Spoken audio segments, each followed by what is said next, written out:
Hello friends, good morning. कैसे हैं आप लोग? आई होप कि अच्छे होंगे। आज का टॉपिक होगा यांत्रिकी, यानी कि द्रव्यमान, बल, त्वरण, कार्य, ऊर्जा, संवेग, गति। ये सब जो छोटा छोटा टॉपिक यांत्रिकी के अंतर्गत आता है।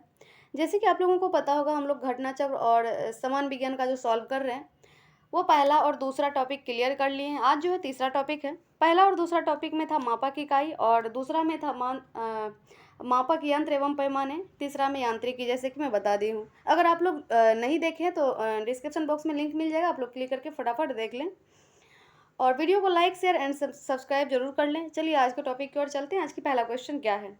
ये सब छोटे छोटे टॉपिक है बट पूछा जाता है। घटना चक्र बनाने से आपको बहुत फ़ायदा होगा, क्योंकि पता चलेगा कि कौन सा एग्जाम कहाँ पूछा गया है और कितना मेरे लिए इंपॉर्टेंट है और कॉन्फिडेंस आता है। तो चलिए हम लोग देखते हैं पहला क्वेश्चन क्या है। पहला क्वेश्चन है, न्यूटन की गति का पहला नियम जाना जाता है। न्यूटन का गति का जो पहला नियम है, ये जड़ता के नियम से जाना जाता है। नेक्स्ट क्वेश्चन है, इसका राइट आंसर बी हो जाएगा, जड़ता का नियम। नेक्स्ट क्वेश्चन है, इससे पहले कि देखिए सब क्वेश्चन का एक्सप्लेनेशन दिया हुआ है, यानी कि एक्सप्लेन किया हुआ है। उससे आपको फ़ायदा होगा कि एक क्वेश्चन के साथ साथ कई क्वेश्चन सॉल्व करने को मौका मिलेगा। तो न्यूटन के गति का प्रथम नियम को जड़त्व नियम कहते हैं। ये अपना लोग पढ़ ही चुके हैं, यानी कि लॉ ऑफ इनर्शिया कहते हैं। इसके अनुसार जो है प्रत्येक पिंड तब तक अपनी विरामावस्था या सरल रेखा में एक समान गति की अवस्था में रहता है जब तक कि कोई बाह्य बल, यानी कि बाहरी बल उसे उसे अन्यथा व्यवहार करने के लिए विवश नहीं करता हो, यानी कि जब तक उस पर कोई बाह्य बल ना लगे। नेक्स्ट क्वेश्चन है, क्वेश्चन नंबर 2। साधारण यंत्र किसी व्यक्ति की सहायता करता है, यानी कि साधारण यंत्र किसी व्यक्ति की सहायता करता है, ये पूछ रहा है, यानी कैसे? तो ये जो है कम बल का प्रयोग करके भी उतनी ही मात्रा में काम करने में, यानी कि राइट आंसर बी हो जाएगा। इसका राइट आंसर बी हो जाएगा। साधारण यंत्र जो है किसी व्यक्ति द्वारा कम बल प्रयोग करके भी उतनी ही मात्रा में काम करने में सहायता करते हैं। नेक्स्ट क्वेश्चन है, क्वेश्चन नंबर 3। देखिए ये यूपी पीसीएस मेंस में पूछा गया है। एक व्यक्ति एक संवेदनशील, यानी कि सेंसिटिव तराजू पर खड़ा है। यदि वह गहरी सांस अंदर लेता है, गहरी सांस अंदर लेता है तो तराजू की रीडिंग क्या होगी? तराजू की रीडिंग क्या होगी? बढ़ जाएगी। इसका राइट आंसर होगा बढ़ेगी, यानी कि ऑप्शन नंबर ए राइट हो जाएगा। व्यक्ति के गहरी सांस लेने, यानी गहरी सांस लेने में तराजू की रीडिंग बढ़ेगी, अर्थात तराजू द्वारा व्यक्ति का वजन जो है अधिक दर्शाया जाएगा, यानी कि 1 लीटर वायु 1.225 ग्राम वजनी होती है। अतः 1 लीटर वायु अंदर खींचने पर एक व्यक्ति का वजन जो है 1.225 ग्राम बढ़ जाएगा। 1 लीटर वायु अंदर खींचने में व्यक्ति का कितना वजन बढ़ता है? 1.225 ग्राम बढ़ जाता है। इसलिए व्यक्ति के घनत्व में कमी दर्ज होगी। नेक्स्ट क्वेश्चन है, वॉशिंग मशीन का कार्य सिद्धांत है। ये आप देखे होंगे कई एग्जाम में पूछ चुका है, जैसे कि IAS प्री 1997 में पूछ चुका है, यूपी पीसीएस मेंस 2004 में पूछा गया है। तो आपको इससे पता लगता होगा कि पूछा ये क्वेश्चन किस एग्जाम में पूछा जा सकता है, या फिर इसी क्वेश्चन के बेस पे हमको आगे पढ़ना चाहिए। ये सब चीज़ का पता चलते रहता है। क्वेश्चन नंबर 4 है, वॉशिंग मशीन का कार्य सिद्धांत क्या है? इसका जो अपकेंद्रन बल पर कार्य करता है वॉशिंग मशीन। नेक्स्ट क्वेश्चन है, इससे पहले कि देखिए सब क्वेश्चन का एक्सप्लेनेशन दिया गया, एक्सप्लेन किया गया है, हम लोग उसको भी देखते चलते हैं कि वह प्रतिक्रिया बल जो परिमाण में अभिकेंद्रीय बल के बराबर होता है, यानी कि वह प्रतिक्रिया बल जो परिमाण में अभिकेंद्रीय बल के बराबर होता है, परंतु जिसकी दिशा अभिकेंद्रीय बल के विपरीत, यानी कि केंद्र से बाहर की ओर रहता है, उसे अभिकेंद्रीय बल के विपरीत बोलते हैं, या अपकेंद्रीय बल, यानी कि सेंट्रीफ्यूगल फोर्स कहलाता है। कपड़ा साफ करने की मशीन जो है, यानी वॉशिंग मशीन, दूध से मक्खन निकालने की मशीन आदि, ये सब जो है अपकेंद्रीय बल के सिद्धांत पर कार्य करता है। कभी कभी तो डायरेक्ट क्वेश्चन पूछ दिया जाता है कि कपड़ा साफ करने वाला मशीन जो है किस सिद्धांत पर कार्य करता है। ऑप्शन दे देगा अभिकेंद्रीय, अपकेंद्रीय, इस टाइप का। तो आपको याद रखना है कि अपकेंद्रीय बल पे काम करता है। नेक्स्ट क्वेश्चन है, प्रक्षालन मशीन की कार्य प्रणाली का सिद्धांत है। प्रक्षालन मशीन की कार्य प्रणाली का जो है सिद्धांत, यह है अपकेंद्रीयकरण। अपकेंद्रीकरण, यानी राइट आंसर ए हो जाएगा, अपकेंद्रीकरण। नेक्स्ट क्वेश्चन है, निम्नलिखित में से कौन सी सदिश राशि है, यानी कि कौन सा वेक्टर क्वांटिटी है? आयतन जो है सदिश राशि, सॉरी इसमें नहीं पूछा है, सॉरी कौन सी राशि सदिश नहीं पूछा है, यानी कि सदिश राशि नहीं है। इसमें जो है आयतन ये अदिश है, सदिश नहीं है। सॉरी सदिश नहीं है, हाँ तो सदिश नहीं है, ये अदिश होगा। आयतन जो अदिश है, वहाँ की विस्थापन, वेग, बल, ये सब सदिश राशि है। जैसे कि इसका पिछली वीडियो में भी हम लोग डिफिनेशन पढ़ चुके थे।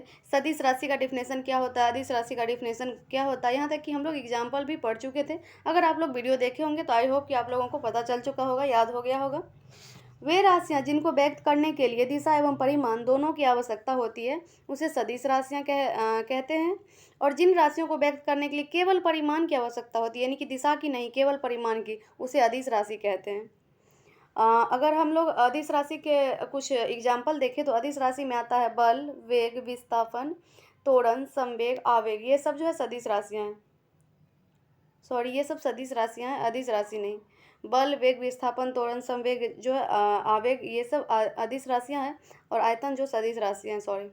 नेक्स्ट क्वेश्चन है, निम्नलिखित में से कौन सी एक सदिश राशि है? सदिश राशि पूछा है। अभी हम लोग ऊपर एग्जाम्पल देखे ही हैं कि संवेग जो है एक सदिश राशि है और ऊर्जा, दाब, कार्य ये सब अदिश राशि है। नेक्स्ट क्वेश्चन है, निम्नलिखित में से कौन सी सदिश राशि है? सदिश पूछा है।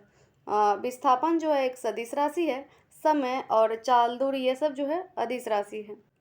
नेक्स्ट क्वेश्चन है क्वेश्चन नंबर 9, पदार्थ के संवेग यानी कि मोमेंटम, पदार्थ के संवेग जो है और वेग के अनुपात में कौन सी भौतिक राशि प्राप्त की जाती है? यानी कि पदार्थ के संवेग और वेग के अनुपात में कौन सी भौतिक राशि पाई जाती है, यानी प्राप्त की जाती है? तो इसका राइट आंसर होगा द्रव्यमान।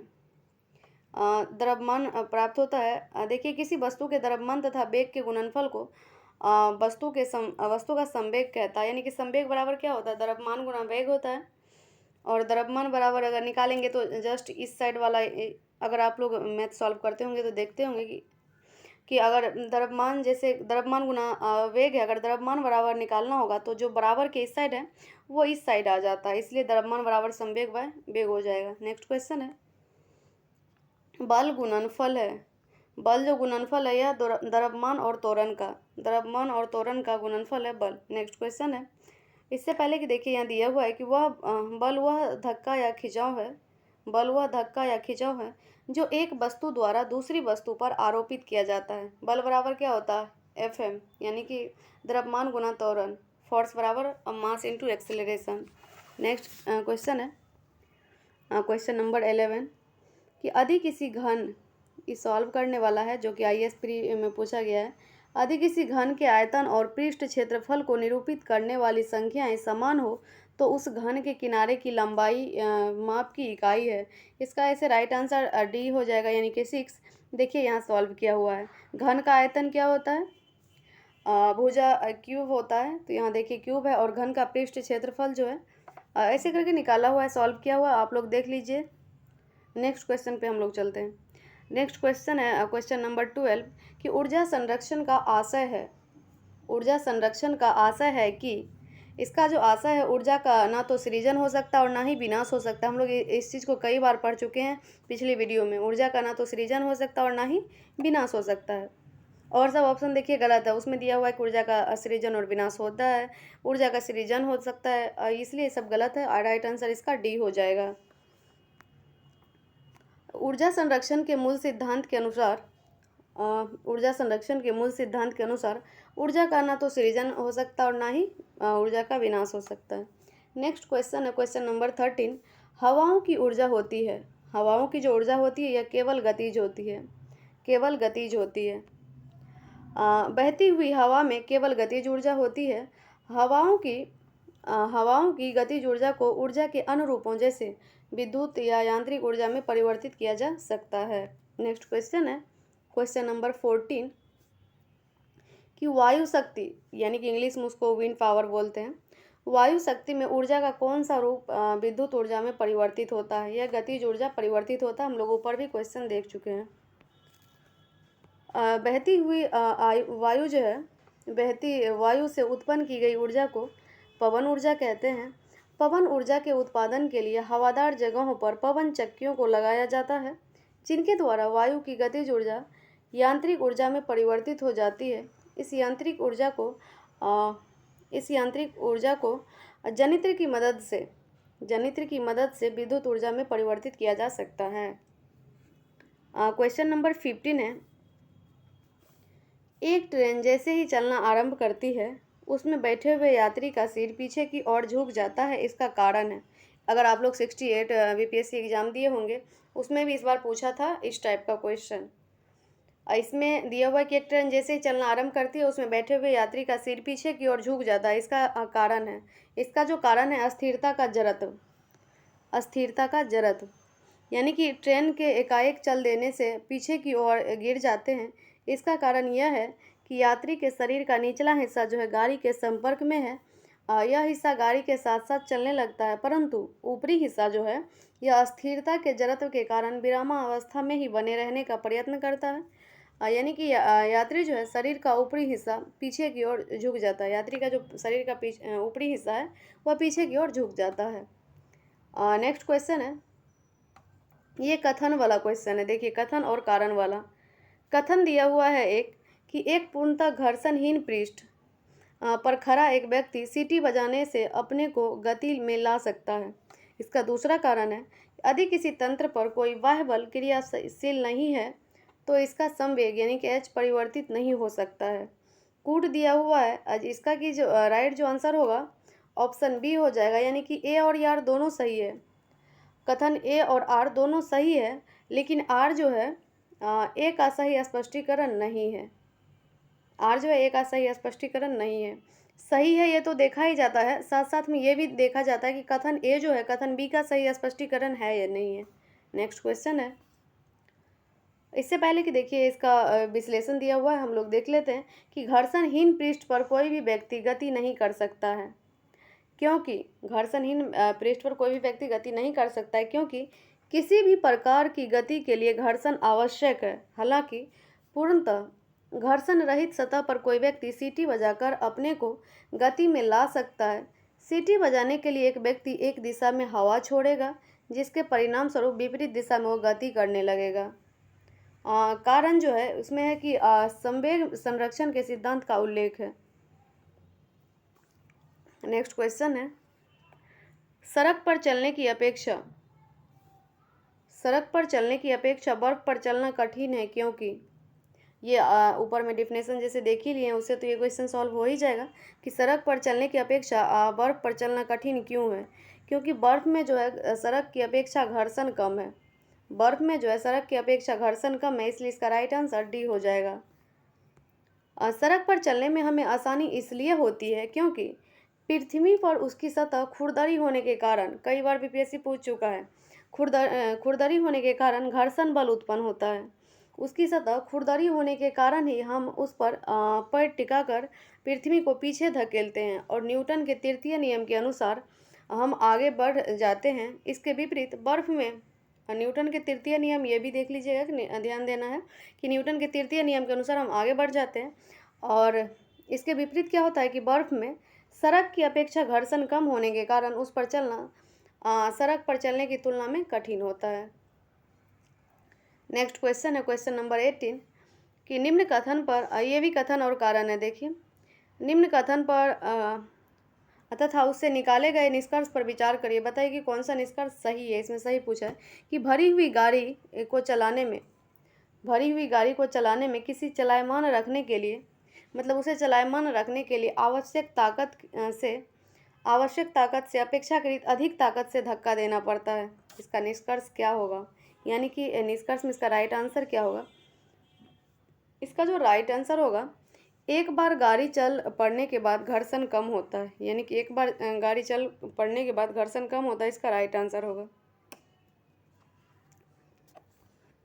भरी हुई गाड़ी को चलाने में उसे चलायमान रखने के लिए आवश्यक बल से अपेक्षाकृत अधिक बल लगाना पड़ता है, क्योंकि एक बार गाड़ी चल देने के बाद घर्षण कम होता है। क्वेश्चन नंबर 19 पे चलेंगे हम लोग। 19 में है कि क्वेश्चन क्या है 19 में, एक मिनट। एक मनुष्य अस्थिर नाव से 5 मीटर प्रति सेकंड की चाल से कूदा और नाव जो है 0.5 मीटर प्रति सेकंड की चाल से खिसकी। बताएं कि नाव का द्रव्यमान मनुष्य के द्रव्यमान का कितना गुना है। आपको इसके लिए फॉर्मूला याद करना पड़ेगा। इसका जो राइट आंसर होगा डी होगा, यानी कि 10 गुना होगा। देख लीजिए यहाँ पे फॉर्मूला दिया हुआ है और सॉल्व भी किया हुआ है। संवेग बराबर और सॉल्व भी किया हुआ है, देख लीजिए आप लोग। नेक्स्ट क्वेश्चन पे हम लोग चलेंगे। क्वेश्चन नंबर 20 है कि एक ट्रक, एक कार और एक मोटर, एक ट्रक, एक कार और एक मोटर, साइकिल की गतिज ऊर्जाएं समान है, साइकिल की गतिज ऊर्जाएं समान है, यदि समान अवरोधक बल लगाए जाएं और वे क्रमशः, यानी कि एक समान अवरोधक बल लगाए जाए और वे क्रमशः एक्स, वाई और जेड दूरी पर रुके तो क्या होगा। ये जो है एक्स बराबर वाई बराबर जेड हो जाएगा, राइट आंसर सी हो जाएगा। एक्स बराबर तीनों इक्वल हो जाएगा। यदि किन्हीं वस्तुओं की गतिज ऊर्जा समान है और उन पर समान अवरोधक बल लगाया जाता है तो वे समान दूरी पर ही रुकेगी। एक चीज़ याद कर लेना होगा कि अगर किसी वस्तु की गतिज ऊर्जा समान है और उन पर समान अवरोधक बल लगाया जाता है तो वे समान दूरी पर ही रुकेगी। नेक्स्ट क्वेश्चन है, दो समान द्रव्यमान की वस्तुओं की गतिज ऊर्जाओं का अनुपात है। यहाँ पे दो समान द्रव्यमान की वस्तुओं की गतिज ऊर्जा का अनुपात जो है 4:9 है, 4:9 है। उनके वेगों का अनुपात क्या होगा।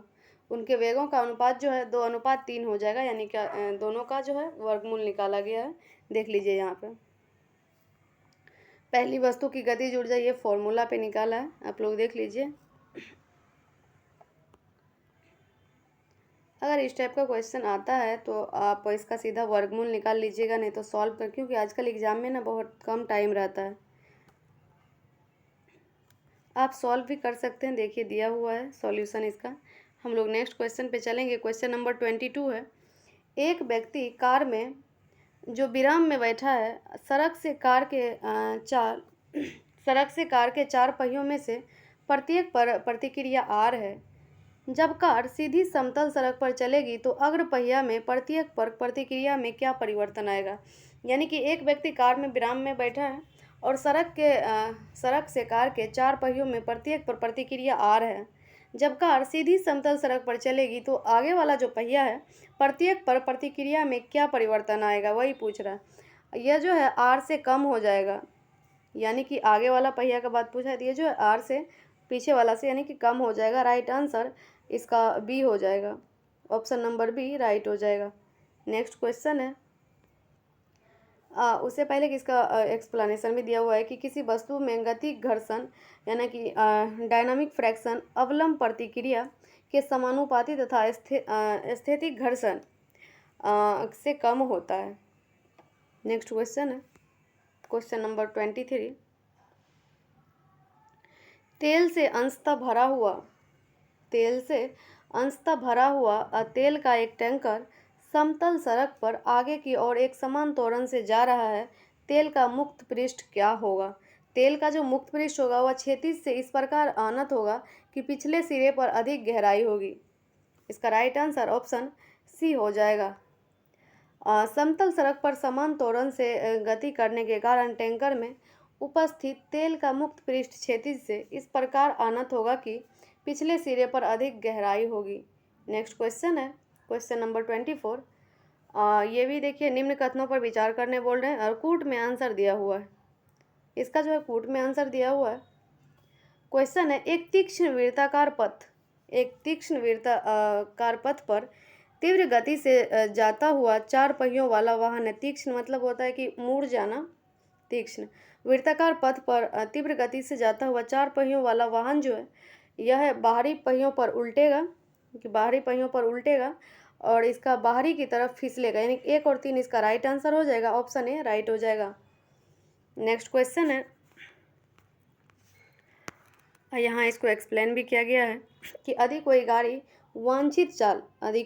वांछित चाल के सापेक्ष तेज चल रही है तो वह मोड़ पर बाहर की ओर को फिसलने लगती है, परंतु जब घर्षण बल भीतर की ओर लगाकर अतिरिक्त अभिकेंद्रीय बल प्रदान कर देता है, एक तीक्ष्ण वृत्ताकार पथ पर वाहन बाहर की ओर फिसलेगा और बाहरी पहियों पर उलट जाएगा।